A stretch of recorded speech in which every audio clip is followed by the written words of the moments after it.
Hey Teresa, how are you? I'm all right. Hanging in there. How about yourself? Good, thanks. So you're currently far from home. Can you tell me where you're from originally and where you're living right now? I'm born and raised St. John's, Newfoundland, Labrador. My parents still live there. And currently I'm in Nunavut, Nunavut. Wow, Iqaluit. So what is it like living there? It's amazing. It's a beautiful place, incredible, resilient people, like very interesting. Yeah, just like a beautiful part of Canada that very few people have experienced. So how does it compare to home? How is it different? It's very similar to home. It's seaside.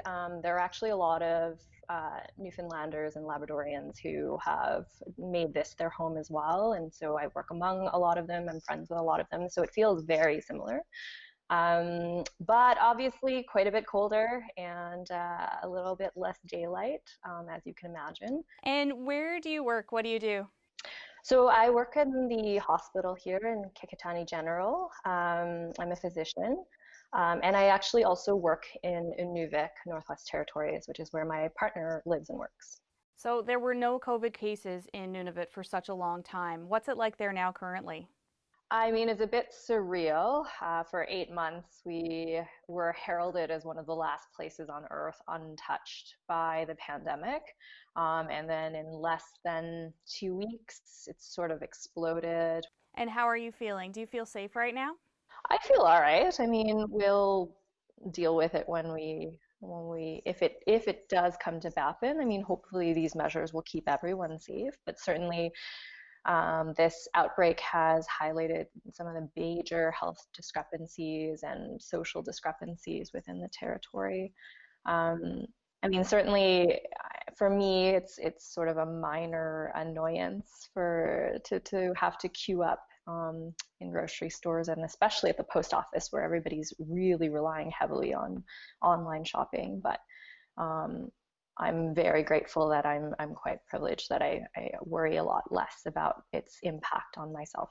And as a physician in the north, are you nervous about the situation going forward? I mean, certainly, we've had 8 months to sort of practice our drills, to accumulate resources.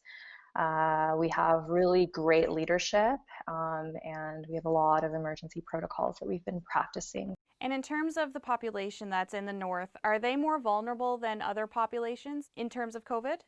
Yeah, certainly in many ways. I mean, housing and food insecurity is a huge social determinant that's been very challenging for Northerners, given the distance that food has to travel to get to us and how reliant it is on air travel in order to be delivered.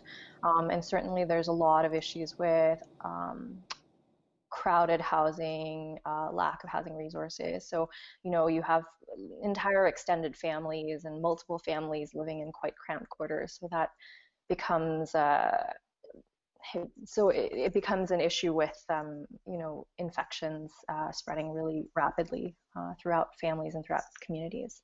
So, as a physician, you're traveling between Nunavut and Northwest Territories. Are you still able to do that now? I was. No, unfortunately, the bubble's closed, much to my disappointment. We have no idea when it might open up again. Fairly unfortunate for me, but I mean, I'm quite happy to stay in Nunavut and stay put until we know more about the situation. I certainly wouldn't want to risk or become a risk to others. Not being able to do much travel home. When are you hoping to get back again? I haven't been back in Newfoundland since June 2019. So I tried to go back in January, but ended up getting stuck in Toronto for a week and a half because of Snowmageddon and ended up not being able to be rebooked until after my vacation was slated to be over. And tried to go this past summer, but obviously wasn't able to enter. So maybe, hopefully next summer, I don't know, maybe 2022. I'm hopeful that things will turn a corner. Are you feeling homesick these days? For sure. Aspects of, I mean, I've been watching a good friend of mine just had a baby, and I've been watching another friend of mine's daughter grow up essentially over Instagram. So a little heartbreaking to not be able to see them in person. I miss the fog actually most of all.